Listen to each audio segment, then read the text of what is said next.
We'll see. On to the next crisis. We'll see. Next crisis. School principals want fees raised by 27,000 shillings.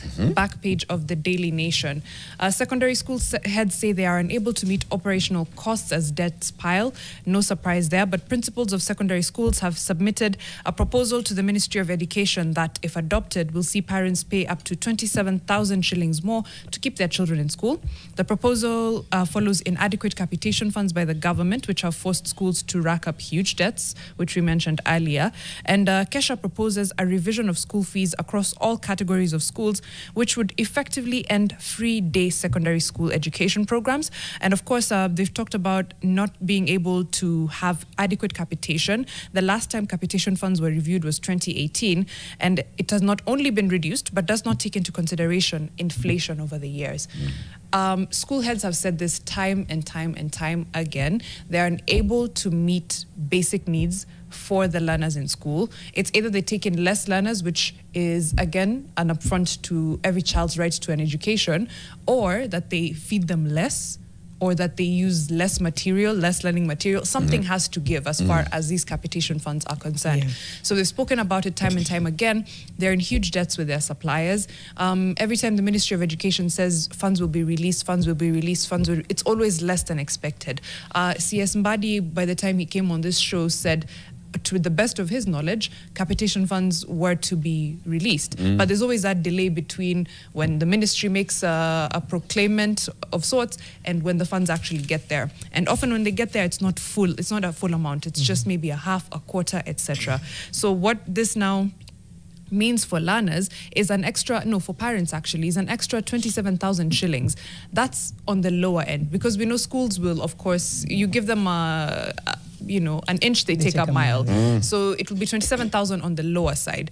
That's a lot of money for something that's meant to be essentially free. You should only be paying for perhaps, accommodation, etc. But the education itself should be free. What does that mean? I think it's less learners making it to school, less learners completing either primary or secondary school, less learners transitioning into higher education. What does that mean for our economy? Like, you drew that thread, Janet. What does that mean for our economy? What does that mean for our nation as a whole? I don't know. Is there a way?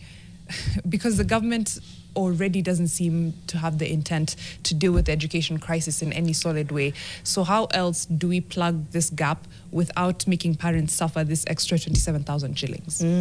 Nikubaya? It's bad. I was going to ask whether capitation funds reports are made public and whether that could also be a point of interrogation.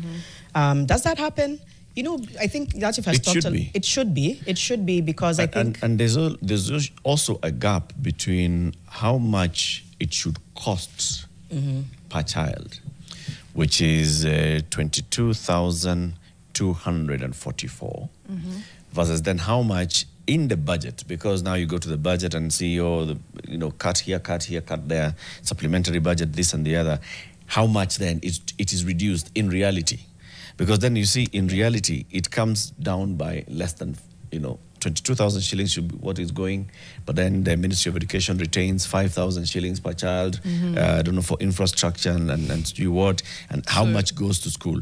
This is why the Kenya Secondary Schools Heads Association chairperson Willie Kuria is saying schools do not receive full disbursement of the allocated 22,244 per student, and in reality, after retentions and partial disbursement, schools are receiving less than 10,479 per student. This is significantly lower than the amount allocated in 2008, despite the surge in inflation and operational costs. 10,000. You're supposed to be getting significantly lower. Yeah. I mean, try to keep someone alive, fed, clothed on 10,000 shillings. That math is just not with the rising costs. Again, we have the rising costs of everything not really being equal to the burden of debt. But I think if there's a way that stakeholders and the public can really interrogate